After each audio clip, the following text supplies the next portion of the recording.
The history of रिनेगान। हाँ, वही आई जो नारुतो के स्ट्रॉन्गेस्ट कैरेक्टर के पास थी, जैसे पेन, माद्रा, ओबीतो। बट ये सारिंगान और ब्याकुगान की तरह बिल्कुल नहीं है, क्योंकि रिनेगान चिल्ड्रन में पास ऑन नहीं होती है। तो माद्रा को, ओबीतो को और पेन को रिनेगान मिली कैसे, और रिनेगान सबसे पहले थी किसके पास? आओ जानते हैं इस वीडियो में। Well hey guys, I am टेम्पर। जाके मेरे को दूसरे सोशल हैंडल पे फॉलो कर सकते हो तुम लोग। आज की वीडियो में हम लोग बात करने वाले रिनेगान के ऊपर। और ये जो रिनेगान है वो 3 जुजुत्सु में one of the most powerful I मानी जाती है, सारिंगान और ब्याकुगान के बाद। बट हाँ, इसके यूज और इसकी पावर सारिंगान और ब्याकुगान दोनों से ही ज्यादा है, अगर उसका यूजर उसे अच्छे से यूज कर पा रहा है तो ही। सबसे पहले ये आइस नारुतो की दुनिया में हागुरोमो ओत्सुत्सुकी को मिली थी, और हागुरोमो को ये आइस उसी टाइम मिली थी जब उसकी मांगेक्यो सारिंगान एक्टिवेट हुई थी। और जैसे ही हागुरोमो को रिनेगान मिलती है, वो 10 टेल्स को हरा देता है और पूरी नारुतो की दुनिया में शांति ले आता है, और ऐसे ही उसका नाम पड़ता है द सेज ऑफ 6 पाथ्स। और उसी टाइम पे इसने निंजुत्सु का क्रिएशन किया था। बट हागुरोमो के मरने के बाद वो खुद और ये आइस रिनेगान खुद एक मिथ बन के रह गई थी, क्योंकि और किसी के पास ये आइस आ ही नहीं रही थी। हाँ, वो बहुत सेंचुरी से रिनेगान एक्टिवेट करने की ट्राई कर रहा था, इंद्रा या फिर आसुरा के रीइंकार्नेशन से। और हागुरोमो के बाद मादराई एक ऐसा होता है जिसके पास रिनेगान एक्टिवेट होती है, और क्योंकि माद्रा आसुरा का रीइंकार्नेशन था और हाशिरामा सेंजू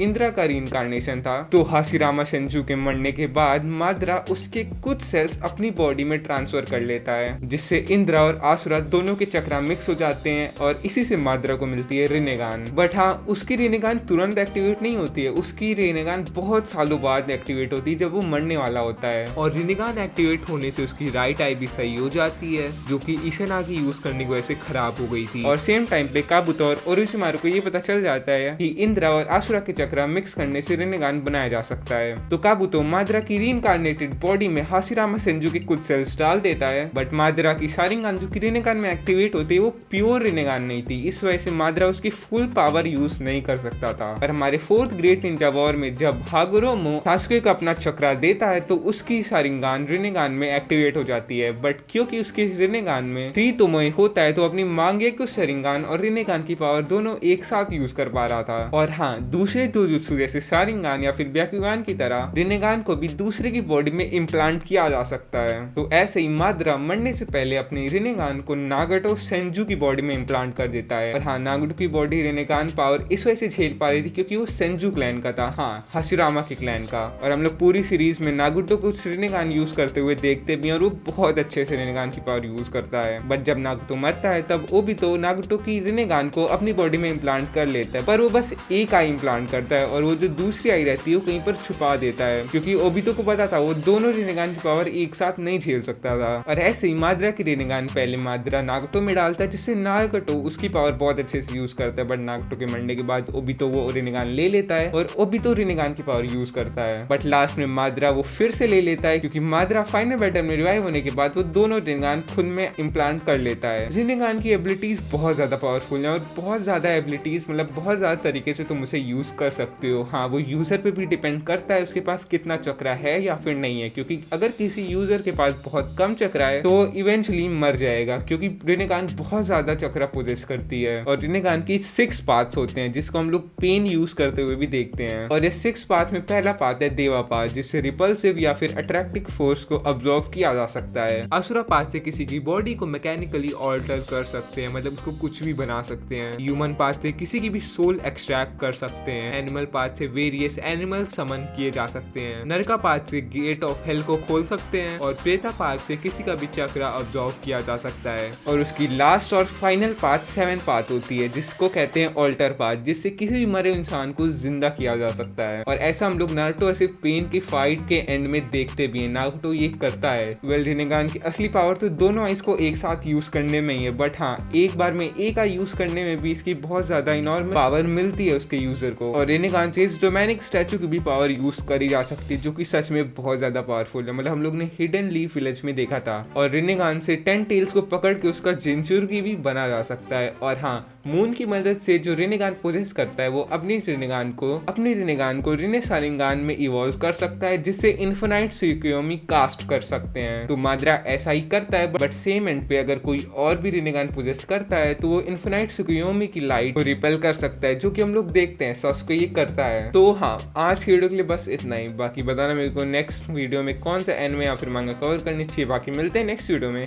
स्टे ट्यून्ड।